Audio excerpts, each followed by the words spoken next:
For those of you watching who don't know my story, my name's Alim and I come from a Palestinian background, and I spent the first 18 years of my life as a Muslim, and I grew up in a Muslim country, the United Arab Emirates. It's only after I left Islam and became an atheist that I was really able to figure out why I was Muslim for so long and what influences kept me believing. So I wanted to share with you in this video the main reasons why I used to believe Islam was the one true religion, because it's something I get asked all the time. And so here, in no particular order, are the 5 main reasons why I used to believe Islam was the one true faith.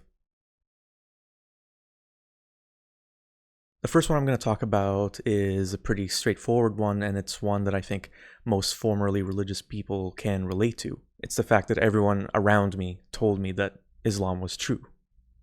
I lived in a Muslim country, and I came from a predominantly Muslim family, and everyone around me told me the God of Islam, Allah, was real, and He loved me, and He cared about me, and He was responsible for creating everything in this world. And of course, since I was taught this since I was a young child, of course I believed it. And so it never even occurred to me during all those years that I was Muslim that it could be possible that Islam wasn't true, or that it was built on such shaky evidence, as I later found out and I'll later talk about in this video. For pretty much my entire childhood, I moved around from country to country, and I really followed this approach of just doing what everyone else was doing so I could more easily fit in. And one of those areas where I always felt like I had to do a bit extra to fit in was when it came to my Islamic faith, because I did spend a few years living in the West, in Canada, in the UK. And so when I did move back to the Middle East, I felt like this was something I really had to prove. And there was one way that I could show that I belonged with everyone else, through my Islamic faith.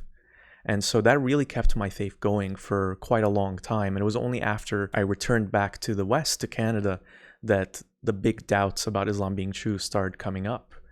And it's really one of those things where it occurs to you in other parts of life, but it didn't to me in Islam, where you know the whole story about if everyone jumps off a bridge, will you do it? And I never converted that kind of logic to Islam. Just because everyone around you believes Islam, does that make it true? I realized later on as well that this was one of the key fallacies that a lot of religious people take, whatever religion they happen to be surrounded by or belong to. Just because everyone believes something, that doesn't make it true. This is what is called the appeal to popularity fallacy. Everybody's doing X, so that means X is the right thing to do, or that also could mean that X is true.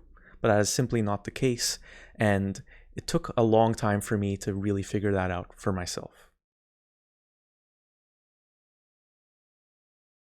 The second main reason why I believed Islam was true is a bit harder to explain. When you're Muslim, you're taught about something called fitrah. And fitrah is basically the natural disposition or innate nature that all humans are supposedly born with.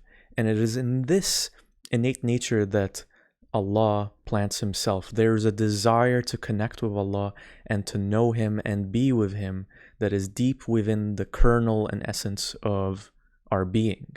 And this is very connected to the other idea that isn't unique to Islam of Tawheed, which basically just means unity.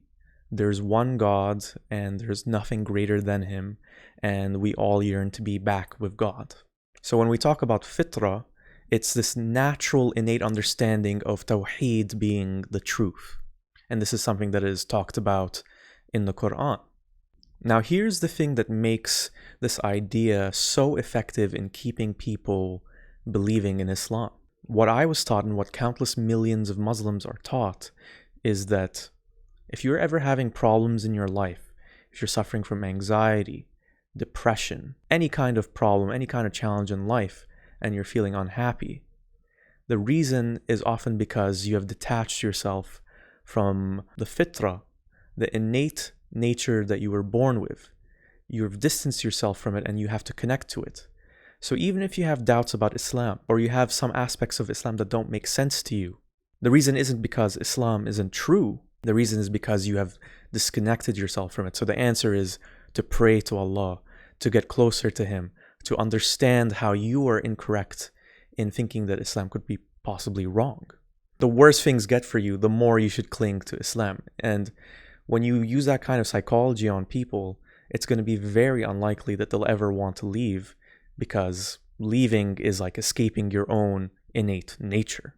And it's only really when I started to question that there was actually something called fitrah that I was able to finally be able to leave Islam. And I think the other aspect of it that's quite effective is that this idea that we are all connected, we are all one, is something that is common throughout cultures, throughout human civilization. I'm not going to speculate on whether that's true or not, because I simply just don't know. But to claim that Islam is the true way to connect with that oneness is a powerful tool that has kept Islam so powerful for so long.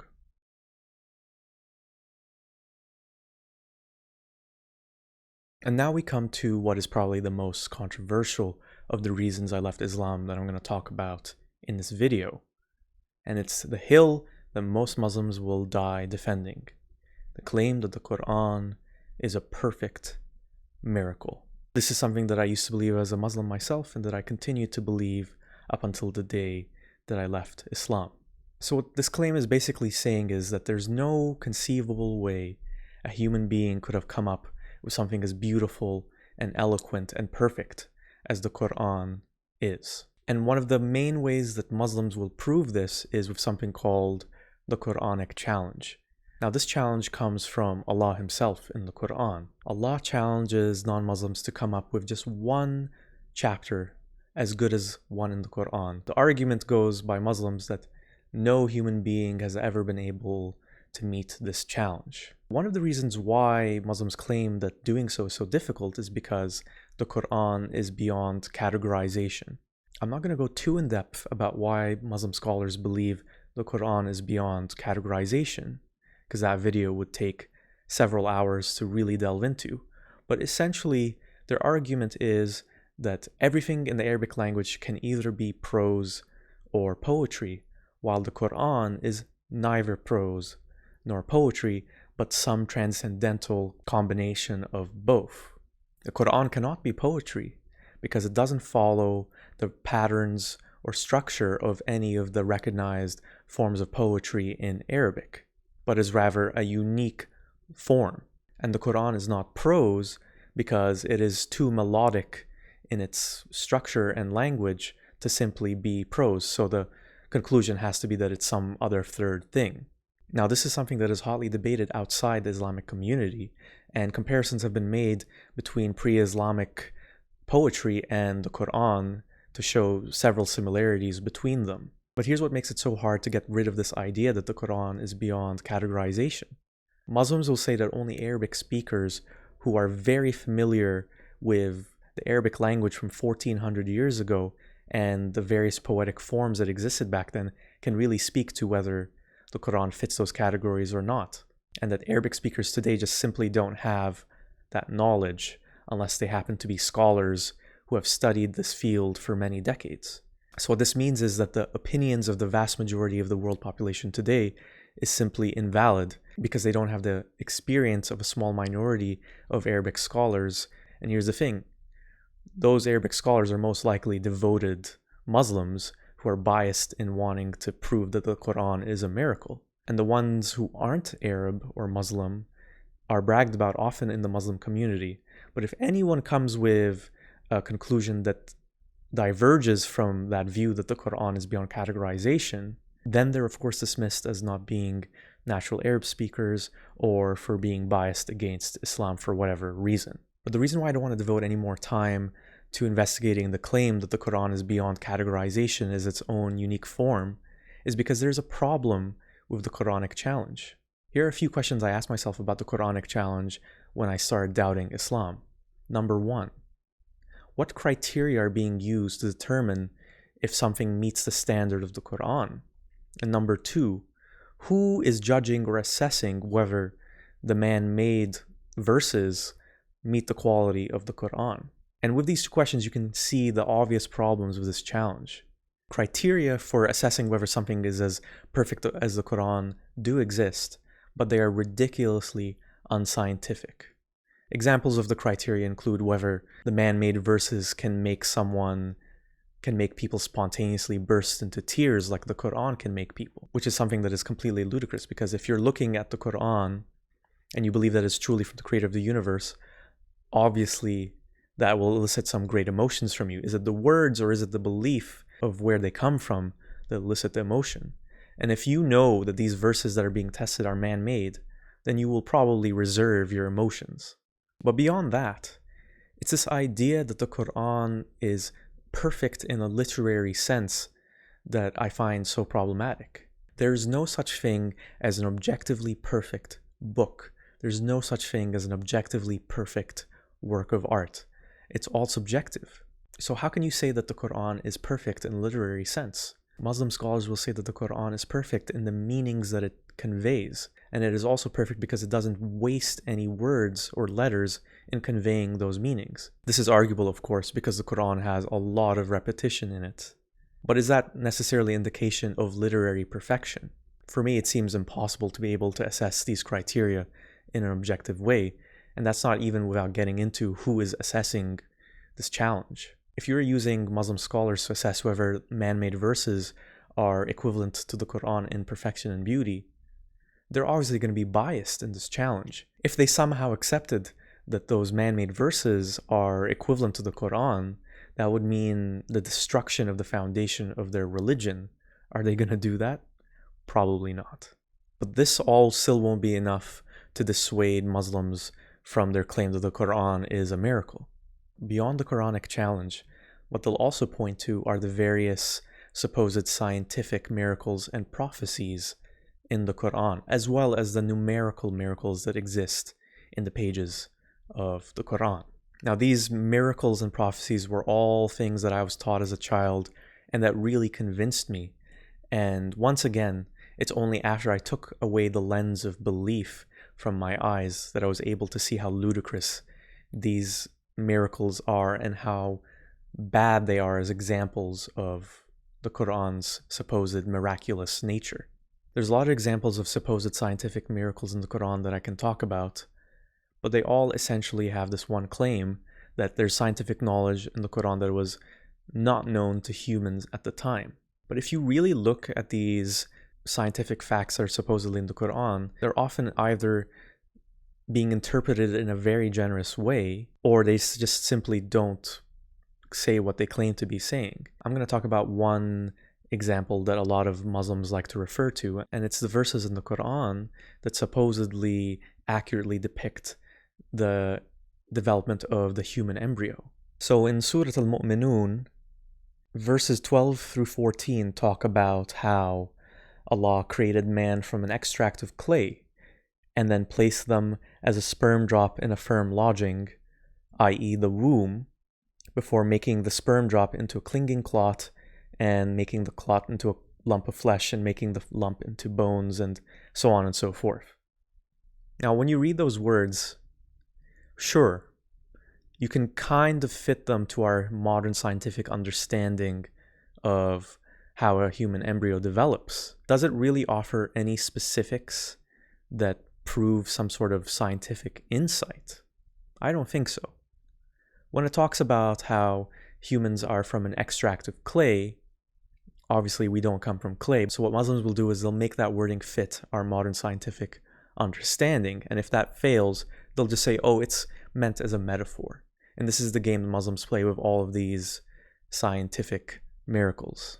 The rest of it roughly follows what I think a human from that time could expect would happen. We start very small and then we become bigger and bigger. Is that mind-blowing scientific knowledge?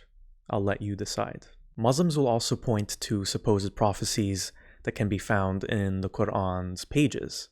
And much like the scientific miracles that we just discussed, the problem of these prophecies is they rely on very generous interpretations from people who are biased to believe that the Quran truly does come from Allah, the creator of the universe.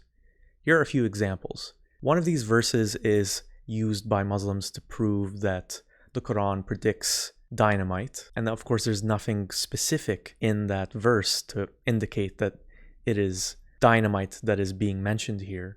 And the next one is used as an example of how the Quran prophesied the use of fingerprints to catch criminals. Again, can you look at that verse and say that it is specifically indicating that fingerprints will be used to catch criminals? I'll leave it up to you to decide.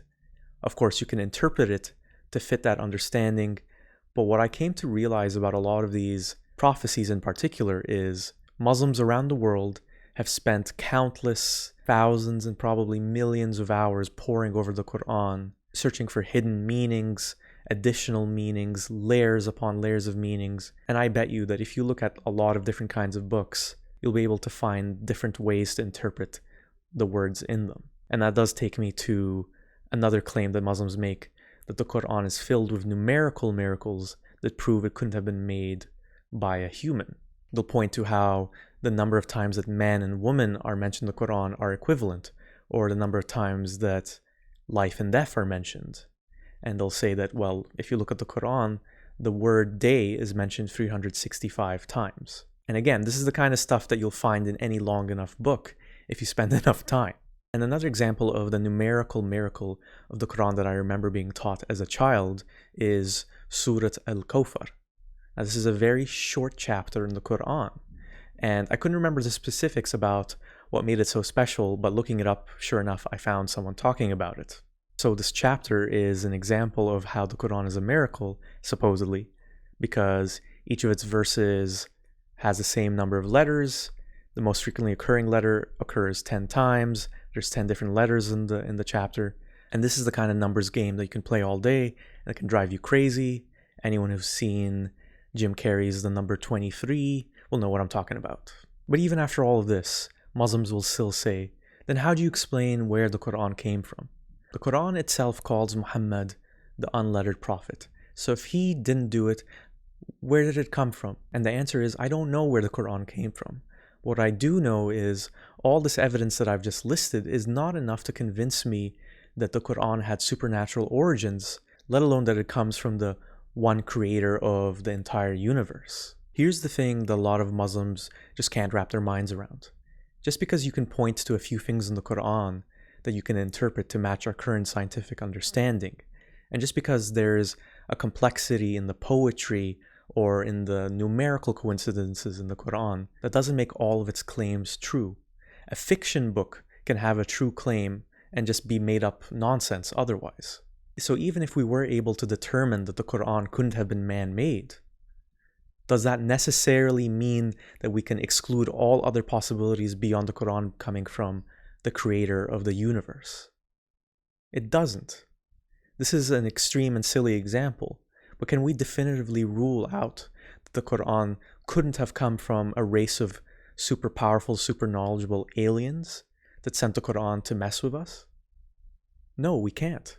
I'm not saying that this is the case. What I'm saying is that all the evidence that Muslims bring forward for the Quran being a miracle and the Quran coming from the creator of the universe can't definitively rule out other explanations like that. The fourth main reason why I believed Islam was true, and this is something you'll hear from people who follow many religions, it's this belief that something can't come from nothing. There had to be a creator, there had to be an origin. And for Muslims, and for me, that was Allah.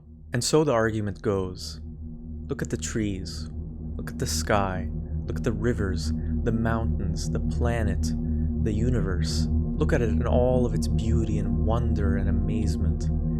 How could all of this have just come from nothing? How could something as complex as the human body emerge just as a coincidence? And Muslims today will also point to the Big Bang as proof of the truth of the religion. They'll say that even the Quran mentions the Big Bang. Again, I think that's open to very generous interpretation. Well, what they'll say is, look at the Big Bang theory. We now have a scientific understanding that everything is expanding from this one point in time 14 billion years ago. But here's the problem with the Big Bang theory. And this is something I didn't fully understand until I properly studied it. The Big Bang theory has limited explanatory power. We human beings like to feel like we understand everything, but even though we have this theory of the Big Bang, there's a lot that we still don't understand about those early times of the universe. As this article talks about here, it's still the subject of extensive speculation. The laws of physics as we know them could not have existed at this time, so our understanding of the universe just simply does not work at this time period. We don't know what caused the Big Bang. Where in the Big Bang Theory does it say there had to be a God that sparked the Big Bang? And here's another problem. If we believe that something can come from nothing, where did Allah come from? Now, Muslims will say that our understanding of Allah is that He must have created the universe. And they'll also say that Allah couldn't have come from nothing because we'd have an infinite regress of something having to create something, and that is just logically impossible to continue for infinity. So there had to be a first creator. With this claim that there had to be a first creator that doesn't follow the rule of something from nothing, this is an example of the special pleading fallacy, where someone making this argument makes Allah exempt from this rule that they already established to prove their argument in the first place, that something can come from nothing, thus proving God. But here's the other fallacy that Muslims are committing when they say that something can come from nothing, therefore Allah. This is what is called an argument from ignorance. We don't know where the universe came from or how it started, so it had to be Allah. Where is the link that proves that Allah sparked the Big Bang? It simply doesn't exist beyond generous interpretations of Quranic verses and the wishful thinking of Muslims. How can we at this point in time rule out other possibilities? What if there has never been a nothing? And what if there has been just an infinity of Big Bangs, one after another for eternity? What if there's alternate universes? We simply don't know this yet to be able to conclusively say that everything began at this Big Bang and it had to come from Allah. We just don't know. And of course, at this point, Muslims will say, what are the odds that all this life could have come in this universe from nothing? There had to be some intelligent creator guiding it. And what I'll say is, how do you determine the odds of something like that? We don't have any other examples of other universes where life didn't happen to compare to ours to determine those odds. We only have this universe as our example, and in this one, life did happen. And beyond that, we don't have a nothing to study to make the claim that something can come from nothing. We simply can't make the argument that something can come from nothing when we don't have a nothing to study to make this claim. So now that I'm no longer a Muslim, when it comes to all the stuff of where life came from and how we came to be and where did this universe come from, I simply say the only honest answer that anyone can say, I don't know. We all don't know. We may never know, but we may know one day. But right now, we simply just don't have answers for those questions. And last but not least, we come to what is maybe the most powerful motivator that keeps so many Muslims believing, and definitely one that kept me believing for a very long time. Without Islam, my life has no meaning. One of the things that keep Islam and other religions going is that they tap into our deepest insecurities and fears. We all want to feel special. We all want to feel unique. We all want to be loved. And that's what Islam gives us. Islam gives you an explanation of why you're here. Islam gives you a roadmap to lead your life. Islam also gives you the love of the creator of the universe. And from that creator of the universe, you also get justice for every injustice you ever faced in life. Every ounce of suffering has its purpose and reason and reward. And of course, Islam gives you eternal life. You don't have to fear your death or the death of your loved ones when you believe in Islam and the paradise that awaits you for eternity. I always had this fear of death and of ceasing to exist. That idea of not existing anymore is something that I still struggle to wrap my head around. But when I was Muslim, I didn't worry about that. I knew I had an eternal paradise awaiting me as long as I followed Allah. And I suspect that it's this promise of this meaning to your life, of this paradise that awaits you, that you'll continue to exist, that keeps so many people willing to believe and fearful of ever leaving. That's what makes Islam so seductive. It gives you everything you ever wanted, as long as you believe. When I became an atheist, that decision came with a realization that I wanted to live my life facing the truth and reality as I could see it. I didn't want to hide in wishful thinking or hopes of a benevolent, loving God who I couldn't see and I couldn't experience. I wanted to face reality for what it was, for better or worse. And while that was scary for the longest time, I wouldn't want to live my life any other way, and I think life is all the better for it. And that's why this reason and all the other reasons I've talked about don't convince me that Islam is true anymore. I don't need Islam to lead a happy, fulfilling life, and I don't need a belief in an afterlife or a creator God to do that either.